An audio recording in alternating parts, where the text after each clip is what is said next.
Camera వెనుక వందల మందిని హ్యాండిల్ చేసే దర్శకులకు ఆ కెమెరా ముందుకొచ్చి నటించడం తెలీదా?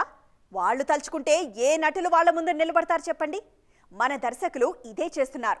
ఓవైపు డైరెక్షన్ చేస్తూ మరోవైపు యాక్టింగ్ లోనూ అద్దరగొడుతున్నారు. మరి రెండు పడవల ప్రయాణం చేస్తున్న ఆ డైరెక్టర్ కమ్ యాక్టర్స్ ఎవరో చూద్దామా?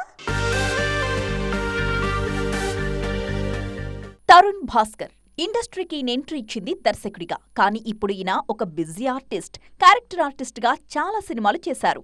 అదేంటంటే ఫేస్ వాల్యూ ఉంటేనే సినిమాలకు ఆడియన్స్ వస్తున్నారు, అందుకే నటించడం మొదలు పెట్టానంటూ ఆన్సర్ ఇచ్చారు తరుణ్. సముద్రఖని సైతం దర్శకుడిగా కంటే నటుడిగానే బిజీ అయ్యారు. గతేడాది పవన్ కళ్యాణ్, సాయిధరం తేజ్లతో బ్రో సినిమా తెరకెక్కించిన సముద్రఖని నటుడిగాను ఏడాదికి కనీసం 10 సినిమాలకు పైగానే నటించారు. తాజాగా కమెడియన్ ధన్రాజ్ దర్శకత్వంలో రామం రాఘవంలో నటిస్తున్నారు. తండ్రి కొడుకుల కథతో ఈ సినిమా వస్తోంది. విమానం ఫేమ్ శివప్రసాద్ యానాల దీనికి కథ, మాటలు అందిస్తున్నారు. కొన్నేళ్లుగా మెగాఫోన్ పక్కన పెట్టిన ఎస్జే సూర్య పూర్తిస్థాయి నటుడిగా మారారు. తమిళంలో ఒక్కో సినిమాకు 10 కోట్ల వరకు రెమ్యూనరేషన్ అందుకుంటున్నారీయన. నాని, సరిపోదా శనివారంలోనూ కీ రోల్ చేస్తున్నారు. మార్క్ యాంటోనీతో సూర్య రేంజ్ మరింత పెరిగింది. వీళ్లే కాదు, శ్రీకాంత్ అడ్డాల, వెంకటేష్ మహా లాంటి దర్శకులు సైతం నటులుగా బిజీగా ఉన్నారు.